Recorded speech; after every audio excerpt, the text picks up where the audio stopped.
Welcome to Hood Champion Boxing and Sports. And boxing, you find a way to win or you find a way to lose. Y'all know who that was? Y'all know who that was sparring just now?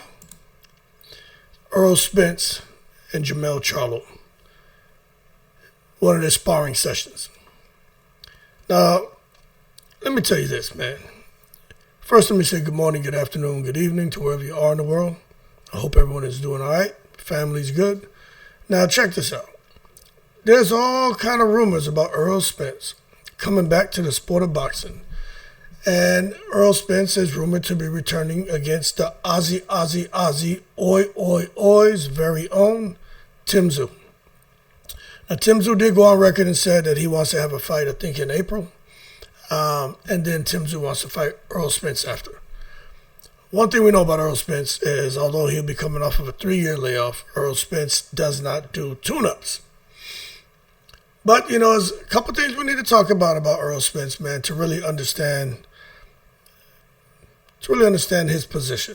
Okay, first and foremost, when it comes to Errol Spence, he has 28 wins, 22 of those wins, 22 of the 28 by KO. One loss, it was by KO. That's where he lost to Terrence Crawford. He stands about 5'10", 72-inch reach, same reach as Bruce Carrington, which is crazy. And he last fought right here where he lost to Terrence Crawford on July 29th, 2023. But this is what we need to talk about, right? Because Errol Spence coming back to the sport kind of stirs up a lot of emotion in people. He has diehard boxing fans. Errol Spence has fans who cry over him. You know what I'm saying? Even right now, the idea of him coming back. Grown men are out here getting emotional and crying because they're so happy. That other people are crying because they're worried about him, because they don't know what version of Errol Spence we're going to get in his return. We know what he has here. We know what he has in his heart. But we really don't know what his body can do anymore, because Errol Spence has been through a lot. A lot. And you know what's crazy? But I've figured it out. I don't consider myself a content creator. I'm the retired guy who likes to talk about boxing. And that's pretty much it. But I realize here on social media is a dark place. There are people who wake up in the morning, don't wash their face, don't floss and brush their teeth, don't wash their cockle hole, they don't even eat breakfast, they don't even take care of their children. And they jump on the internet and just start talking and gossiping and being negative as fuck. When I hear people talking about Errol Spence Jr. in a negative fashion, I don't understand it. I really don't. I got a good sense of humor. I make a joke here and there. I mean, I get it. The joke is a joke. But for people to come out here and just really tear this man down, I don't understand it. Not Errol Spence. I can understand other people getting a little bit of stick. Errol Spence, I don't get it. Why would you give him the business and disrespect him? But I'll tell you what, at least for me, I feel his career is really on the line. It's on the line. Because if he was returning, I would still be a little concerned. But if he was with Derrick James and he and Derrick James never had to flare up as far as money problems, I would be like, okay, we should get a really good Errol Spence, because I know with Derrick James, he's going to have him in shape, have him doing the necessary sparring, and Derrick James is going to be watching and he's going to see things and he's going to know if Errol Spence is slipping. But that being said, he's no longer with Derrick James. So my thing is, who's going to train him? Because if he gets the wrong trainer, that's going to equal him being done. You might as well stick a fork in him and just have him get up out of boxing. That's why, for me, I'd rather him just save himself and not return. But I understand, if it's in you, it's in you. You want to give it another shot. You want to see, do I still have it? And I can understand Errol Spence returning to the sport of boxing. But my thing is, who's going to save him? And what I mean by that, what trainer? who's going to be the right trainer for Errol Spence? So I think he's trying to rebuild his career after inactivity, understanding his injury history, and trying to rebuild after a dominant loss to Terrence Crawford, which is no shame in that because Terrence Crawford is Terrence Crawford. But I think the first thing is to try to define the problem here. Now, Errol Spence is coming off a very long layoff. He has eye trauma history, took a heavy loss. I think he is working on getting his I think that's what he did over the last few years, was working on getting his confidence back. And I think he, not only does he need a tactical reset, I think because he's no longer with Derrick James, that's forced a tactical reset. And I think for Errol Spence coming back fighting Tim Tszyu, this isn't just a one and done fight. I think he's coming back for longevity. And if he gets through Tim Tszyu, which I'm telling you right now, Tim Tszyu is not an easy fight. I know some people out here, they fan out when they come to certain fighters. I'm telling you, Tim Tszyu is not an easy fight. Tim Tszyu's working with Pedro Diaz now. Tim Tszyu is not going to sit there and lay down for Errol Spence. It's going to be a fight, people. So I think Errol Spence needs to get the right trainer to help him get past Tim Tszyu because he wants longevity. But more importantly, and I've always mentioned this when I talk about Errol Spence, I just don't know the lingering effects of that car accident, man. You got to understand, this man was thrown from his Ferrari and landed on concrete, people. What is going on internally with him? What is it that he's feeling that we can't see? Maybe nothing. Maybe a whole lot. But he would never come out here and divulge that to anybody. You know what I'm saying? That's like us on social media. That's tantamount to us on social media. Know that we have something going on. We're not going to come out here and divulge nothing to the public. Certain things you keep to yourself. And I think that's the right thing to do. But I just want to know, because the core problem, in my opinion, is how does Spence return without getting hit the way he did before? Because when he fought Terrence Crawford, maybe he was weight trained. Maybe it's just from him coming after the car accident and fighting very difficult fights. Maybe Terrence Crawford was just, a special fighter, which he's proven to be. I don't know, but what I do know is Errol Spence got hit a lot, and he can't afford, in a comeback fight, to get in there with Tim Tszyu, who can crack, and allow Tim Tszyu to tee off on him. So that's the core problem for me when it comes to Errol Spence. How's his defense going to be? Now, I'm trying to identify constraints here. He's not young anymore. Errol Spence is mid-30s now, people. Matter of fact, before I start talking on my ass, I got it right here. Errol Spence is now... This doesn't say his age on here. But, it ain't nothing but a quick Google, you know what I'm saying? What's this? Let me look it on my phone. Because I think he's 30. I know them CHARLO boys, man. They're like 35 now. I think Earl is right there. So Errol Spence Jr., 35 years old. I was right. He's 35 now. So the idea of Errol Spence coming back at 35 and being as effective as he was when he was, 31, 32, I don't know. But I'll tell you what, he's not young anymore.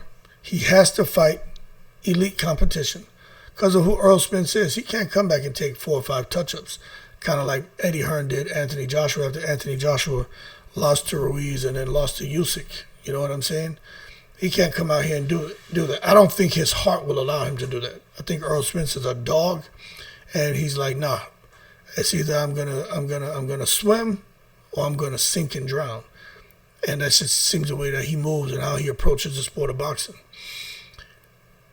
The other constraint is he took a heavy loss. The public confidence, I think, has been damaged. A lot of people are just not sure what they're going to get from Errol Spence. His body has a different type of mileage than what other people's bodies have because of just everything he's been through. Y'all know Errol Spence is a miracle, right? He's Daniel Jacobs calls himself the Miracle Man, but no kidding. Errol Spence is we could call him the Miracle Man too. I was about to say Errol Spence shouldn't be here, but only God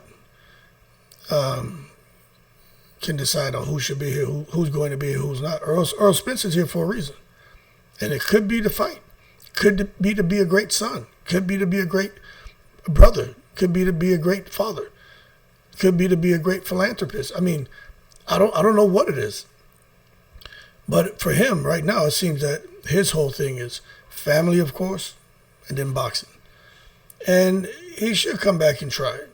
I don't really want to see him because I worry about him, but if that's what he wants to do, fuck it. He'll know in training camp if he can handle it or not.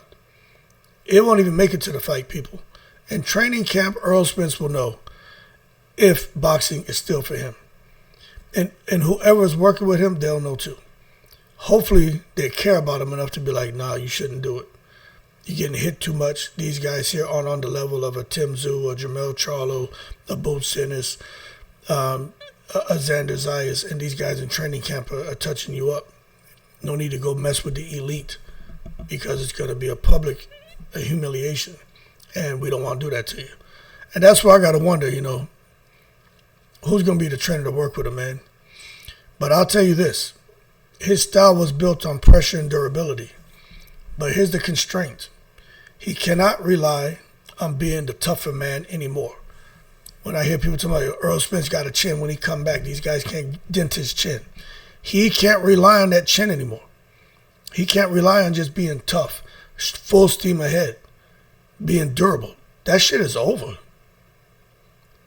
And if you really care about Errol Spence, you would probably be messaging him saying, yo, man, work on your conditioning, work on your defense, and work on not getting hit.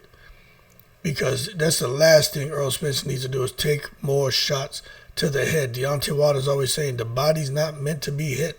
The head's not meant to be hit. And for Errol Spence, I don't think he deserves to be hit at all. I think he deserves to sit back and chill. He got enough money, got a beautiful family. Sit back. He half Yankee, half Jamaican. Eat barbecue and jerk chicken. Like, don't come out here messing around with this bullshit, man. That's just how I see it. But he's going to do what he wants. Now, I think for him, he needs to define success. A successful trainer must improve his defense. That would be my number one. Two focus would be conditioning and defense. I'll be honest with you. Cut down on the punishment. Don't come in there and be okay with taking 2 or 3 shots so you can land yours. Nah, don't do that. Add adaptability. Add fix mid-fight adjustments. And preserve Spence's aggression. We know he can turn it up when he has to, but try to preserve that to where he knows just when to turn up and when to kind of scale back and fight with a lot of intelligence, which we know he has. But we know he has a big heart too. And you just don't want to see him get himself in trouble. That's why he needs to have a trainer who's going to generate solutions and give him options, you know what I'm saying? Now, there's a few candidates that I have in mind as far as trainers. I was thinking Roy Jones Jr., Stephen Breadman Edwards, Robert Garcia, Manny Robles, Bozy Ennis, Malik Scott, Teofimo Lopez Sr., and Ben Davison. And one thing I say, when it comes to Malik Scott, I need to do a video and apologize to him. Because I was pretty hard on him, calling him freaky Maliki. He ruined Deontay Wilder. But Wilder came out and said it wasn't Malik Scott, it was him. Wilder said, I had personal things going on. It's not Malik Scott's fault. He did everything he was supposed to do. I dropped the ball because mentally I wasn't locked in. So I owe Malik Scott an apology. So Malik Scott, I apologize. And I'm going to do a video about Malik Scott and apologize because the whole world owes that dude an apology. Because, boy, we were going in on Malik Scott. But, at the end of the day, Malik Scott is a good trainer. But I think as far as these trainers, I think Errol Spence Jr., he needs to evaluate each option. I like to do root cause analysis. And that's kind of what I've done here with Errol Spence. It's like, why did Spence struggle against Crawford? He walked into counters. There was no plan B, no real head movement, no feints, no pace control, too linear. You know what I mean? And he relied on his toughness. And with Terence Crawford, you can't do that. Terence Crawford, he's precise, great timing. He's got power. He's got speed. But he's got timing. And he goes into that phone booth and turns into southpaw man and will come out and bing your ass. So to me, the root cause here is a trainer system focused on, his trainer system was focused on pressure. It wasn't on evolution. And I think that's what backfired in that fight with Terence Crawford and Derrick James, plus the weight cut and whatever else was going on with him. I think they need to implement a very effective strategy. The new trainer should add some lateral movement, build a feint game. You got to work on your feints, foot feints, head feints, just feints. Sometimes you see fighters feint, and the other ones start feinting. They feint for like 30 seconds, trying to get someone to take the bait and react, just so they can get their offense off or get them out of position or walk them into a trap. But he's got to add that lateral movement, build a feint game. The trainer's got to teach range control, emphasize on hit and don't get hit, and condition the brain, not just the body, like really condition the brain, work on that IQ. And then monitor results. You need to sit back and just observe and say, yo, there's signs that it's working, or see there's signs that it's not working. You know what I'm saying? If it's working, Errol Spence should be getting hit with fewer shots. He should have a much better jab. There should be smarter pacing when he fights. It should be less swelling, more control, and him have the ability to make adjustments between rounds. And that's what I'm going to look at.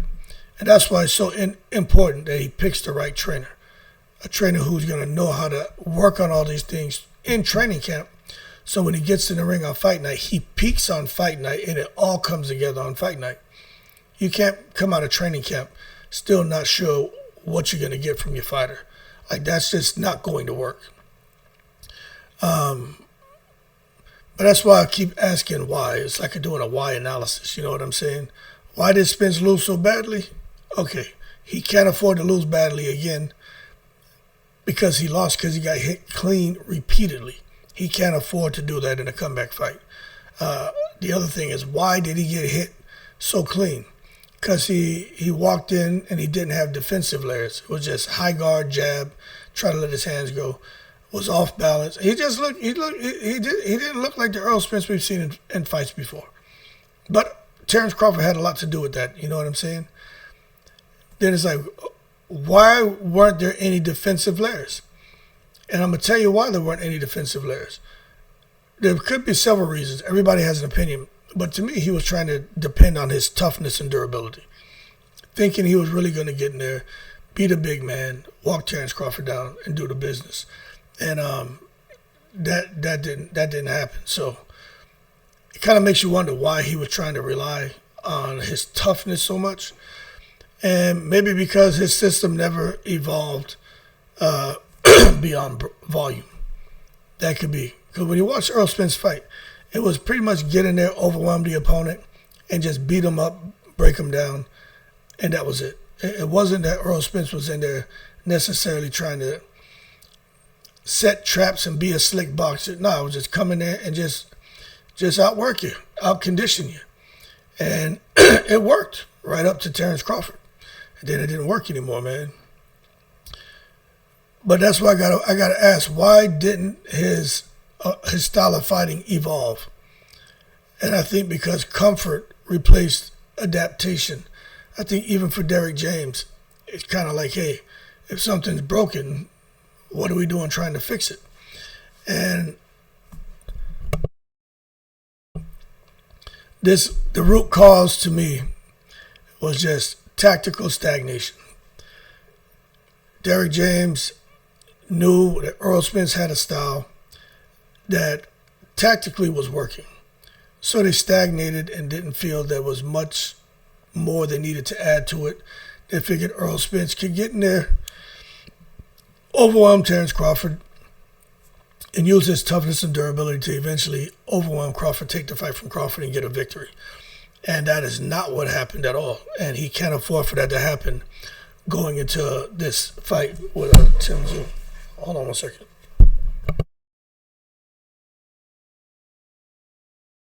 All right. One of them spam calls. Now, let's try to understand these trainers. Roy Jones Jr. Who thinks Roy Jones Jr. should be training Errol Spence? Hey, somebody tell me something. Who do y'all think should be training?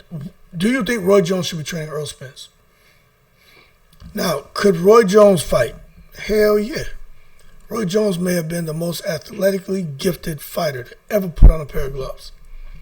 Roy Jones in his prime, it was impossible to beat that man. I mean, impossible. Like that's no hyperbole. Impossible to beat Roy Jones. You know what I'm saying? Is that words can't even describe Roy Jones Jr. as a fighter. There's no words to describe him. But one thing Roy Jones Jr. was known for reflexes, distance control, unorthodox movement, for his timing, and counter punching.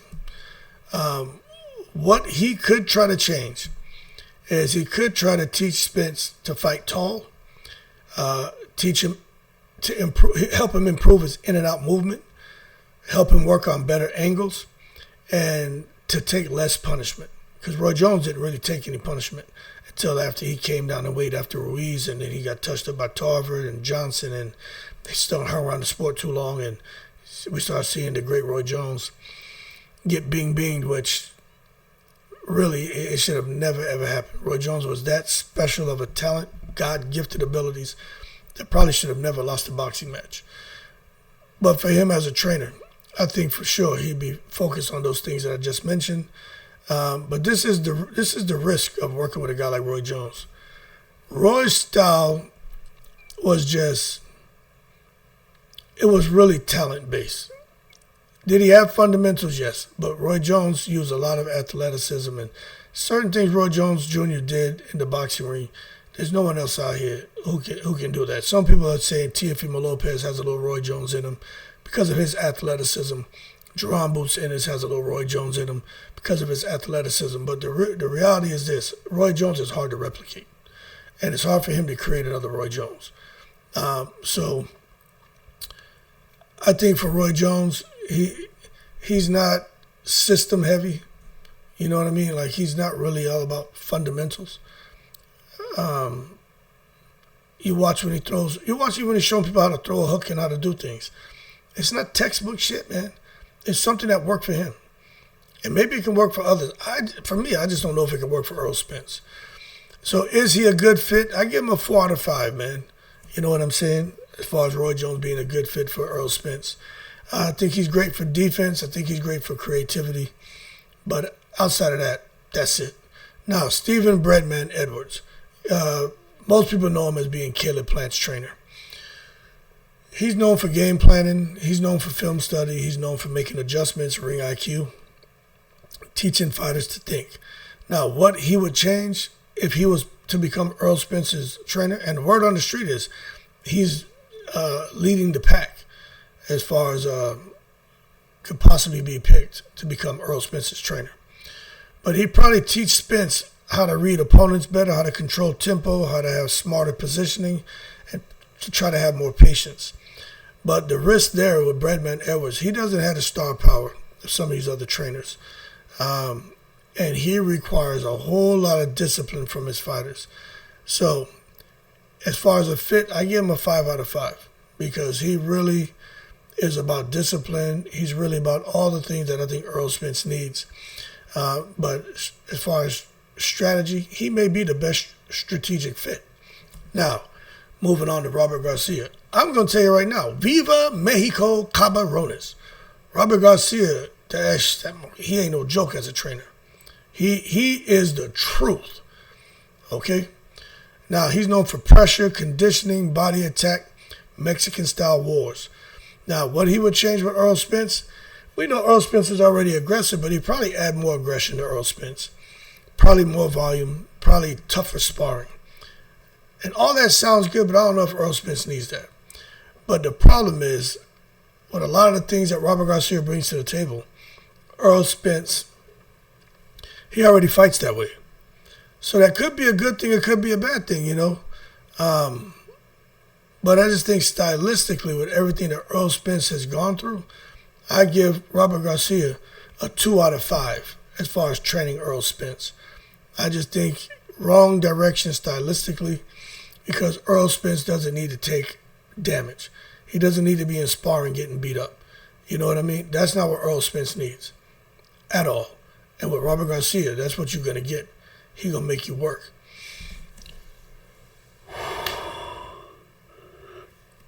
Now, a healthy Errol Spence, I think Robert Garcia would have been a great trainer for him. But right now, I just got to be real. I don't know if that's the answer, you know. And I'm just being honest with you, you know. I really don't know if that's the answer.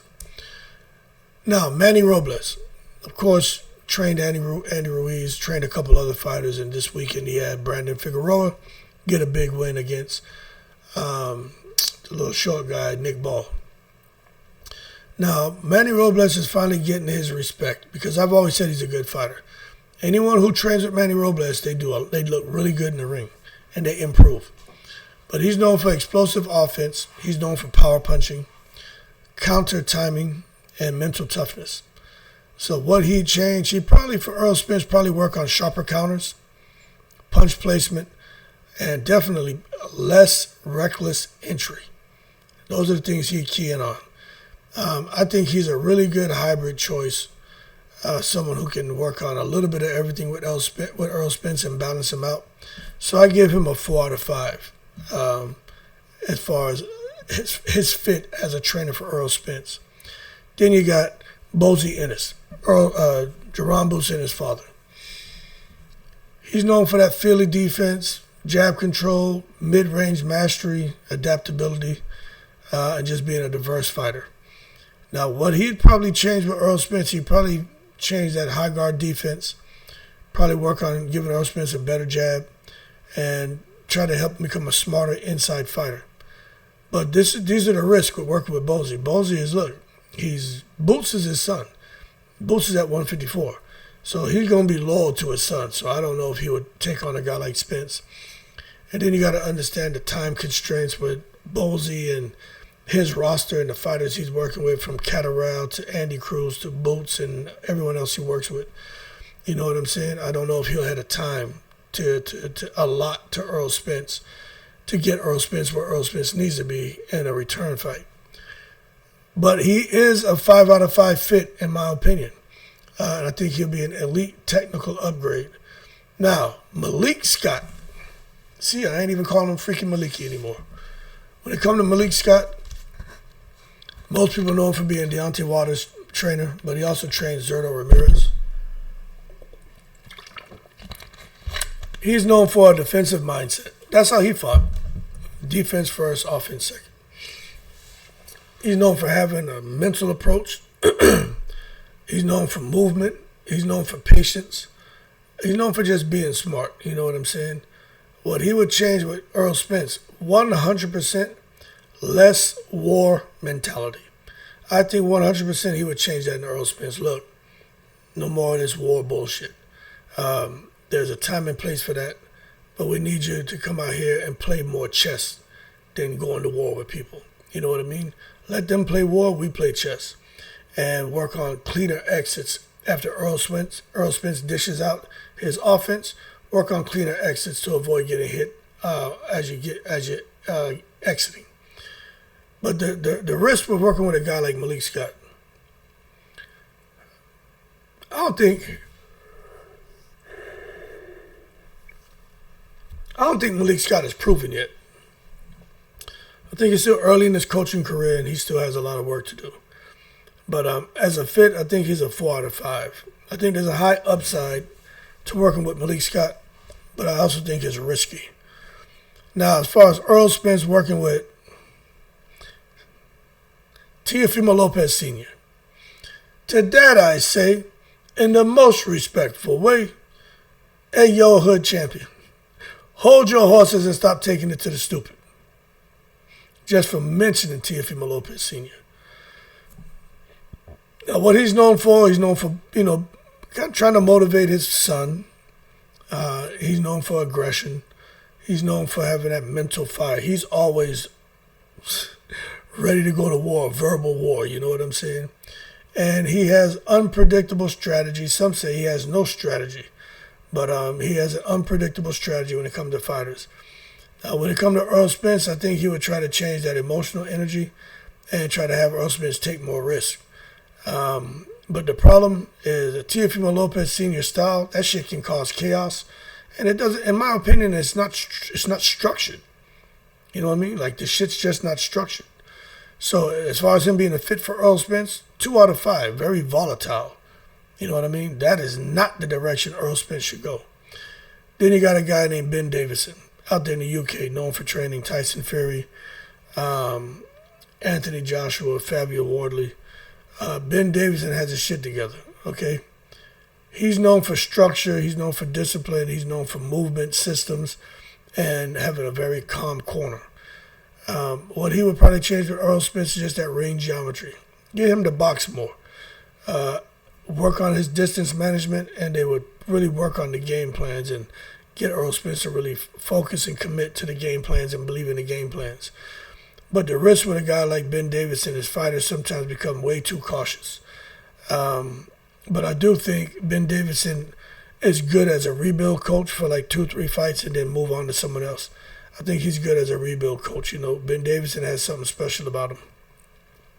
So if you ask me, man, based on what we just talked about, if I were to develop a best fit ranking, I would tell you right now, from 1 through 8, number 1, the best fit as a trainer, I think would be Stephen Edwards, then Bozy Ennis, then maybe Roy Jones Jr., then Ben Davison, then Manny Robles with that hybrid approach, then Malik Scott, and Robert Garcia, and Teofimo Lopez at the bottom, 7 and 8. And that's just how I see it. You know what I'm saying? Stephen Breadman Edwards and Bozy Ennis may be the 2 best fits, but Stephen Breadman Edwards, the number 1 choice. And let's see what Errol Spence decides to do, and if they can put together a proper game plan, because Tim Tszyu's not going to go down easy. I'm telling you right now, Tim Tszyu's not going out without a fight. Ozzy, oi, oi, oi, looking to put the bing bings on the Dallas, Texas native Errol Spence. Anyway, let's just wait and see. Because it's just cool to know Errol Spence could be preparing for a return to boxing. But I think the real fight is choosing the right trainer. You know what I mean? It's not the opponent, it's the trainer. That's why I like to use the 8-step problem-solving method, root cause analysis, and the 5 whys to try to break some of this shit down, because those are methods I used back when I was, in full effect, you know what I mean, as a project manager. And that shit works, man. Spence struggled in his last fight. We just need to figure out the kind of coach he needs now. Anyway, wrong trainer means he's done. Hopefully he gets it right. Career's on the line. Y'all keep cool. I'm in the breeze.